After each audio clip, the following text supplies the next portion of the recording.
नमस्कार मित्रांनो, मी पवन वाघुलकर आणि गेम मज्जा या कार्यक्रमामध्ये तुमचं स्वागत करतो।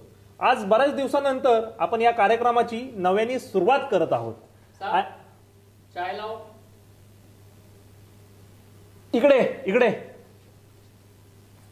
अरे हा स्टुडिओ ठेवायचा का तुला?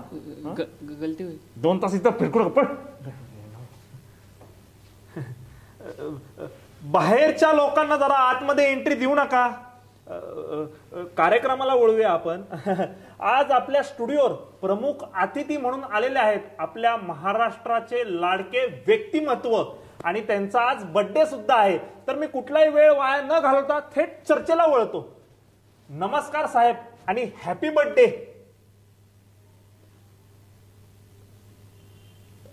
वाढदिवसाच्या खूप खूप शुभेच्छा।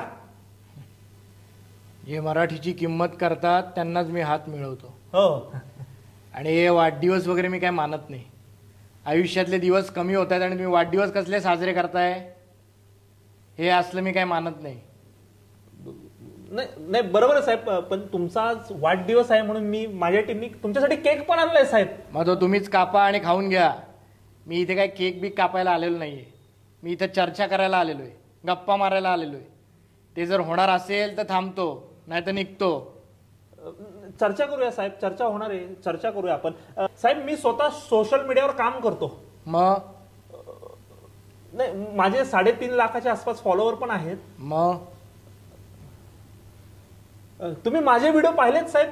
दिसलेत। अच्छा, म्हणजे तुम्ही मराठी कॉन्टेंट क्रिएटरचे व्हिडिओ बघता? हो बघतो ना।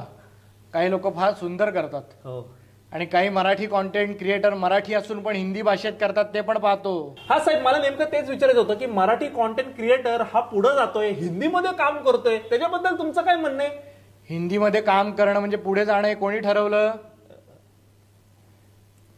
कोणी ठरवलं? हाच तुमचा प्रॉब्लेम आहे। तुम्ही स्वतःच सगळं ठरवताय, कळलं का? नाही साहेब, काय होतं म्हणजे हिंदीमध्ये जेव्हा कॉन्टेंट केला जातो, वापरला जातो, तर पॅन इंडिया व्ह्युअरशिप मिळती, फॉलोअर्स वाढतात आपल्या। महाराष्ट्राची लोकसंख्या 12.5 कोटी आहे। मराठीत जर नीट कोट्या केल्या ना तरी कोट्यावधी लोक बघतील तुम्हाला, कळलं का? त्यामुळे पहिला मराठीतला पाया मजबूत करा, मग हिंदीतला शहाणपणा करा। पण साहेब, मराठी कॉन्टेंट क्रिएटर हे हिंदीमध्ये व्हिडिओ करतात आणि त्याच्यामध्ये कुठं ना कुठं तरी मराठी शब्द पण वापरतात ना।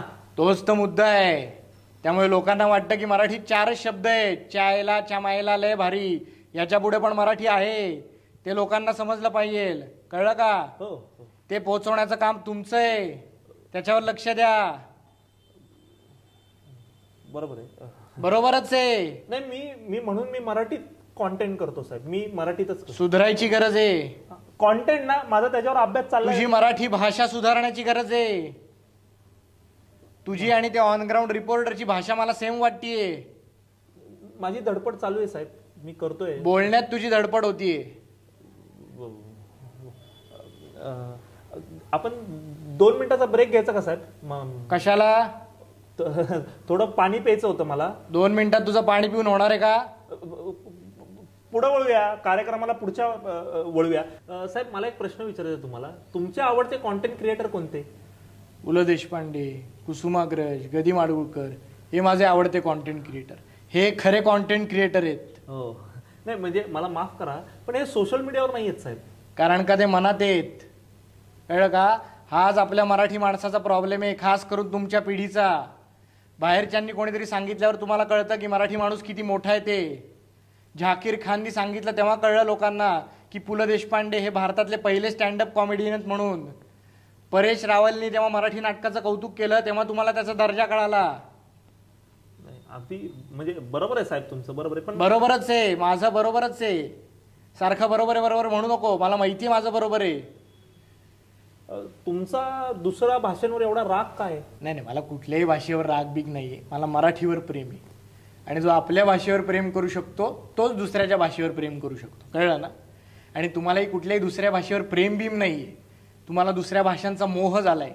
तुम्हाला वाटतं दुसऱ्यांच्या भाषेत बोललं म्हणजे आपण फार हुशार झालो, कळलं का? पण मोह हा फार कमी काळ टिकतो, प्रेम हे कायमचं टिकतं। त्यामुळे पहिली आपली भाषा टिकवा, आपल्या भाषेवर प्रेम करा, मग बाकीच्या भाषा सांभाळायला जा। म्हणजे मी स्वतः मराठीतच व्हिडिओ करतो, कॉन्टेंट बनवतो आणि आता जे मराठीत नसल बनवत त्याची पण मी दखल घेतो. तू दखल घेशील रे, पण जोपर्यंत मराठी माणसाला स्वतःला वाटत नाही की आपल्या दुकानाबाहेरची पाठी इंग्लिशमध्ये नसून मराठीत असावी, तेव्हा काय करणार? त्या पाट्या पण आम्ही मराठीत करू, पण आतमध्ये दुकानात जाऊन परत तो हिंदीमध्येच बोलणार असेल तेव्हा काय करायचं? या हिंदी चित्रपट सृष्टीची सुरुवात एका मराठी माणसाने केली आहे, पण आता त्याच्यावर राज्य बाकीची लोक करतायत. पण माझी अशी इच्छा आहे की जेव्हा भारताला कॉन्टेंट क्रिएशनमध्ये प्रतिनिधित्व करण्याची वेळ येईल तेव्हा ते प्रतिनिधित्व एका मराठी भाषेत कॉन्टेंट करणाऱ्या व्यक्तीने केलं पाहिजे. हे तुम्ही सगळ्यांनी लक्षात घ्या, कळलं का? खरं आहे साहेब तुमचं. खरं तर खूप विषयांवर तुमच्याशी बोलायचंय, चर्चा करायची, पण वेळेचा अभाव बघता आणि तुम्ही वेळात वेळ काढून आमच्या कार्यक्रमामध्ये आलात त्यासाठी खूप तुमचे धन्यवाद. तुम्ही जे काही बोललात त्याच्यामध्ये मला स्वतःला मार्गदर्शन मिळालं, आमच्यासारख्या बऱ्याच कॉन्टेंट क्रिएटरला मार्गदर्शन मिळालं. जी लोक आज हिंदीत कॉन्टेंट करतात त्यांना सुद्धा कदाचित हा व्हिडिओ बघितल्यानंतर ते आता मराठीत कॉन्टेंट करतील. आणि नक्कीच तुम्ही ज्या पद्धतीने सांगितलं आपला मराठी कॉन्टेंट क्रिएटर नेतृत्व करू शकतो एवढी ताकद तो निर्माण करील. आणि मी पुन्हा एकदा तुम्हाला वाढदिवसाच्या शुभेच्छा मानतो. आणि बस बस. जय हिंद, जय महाराष्ट्र.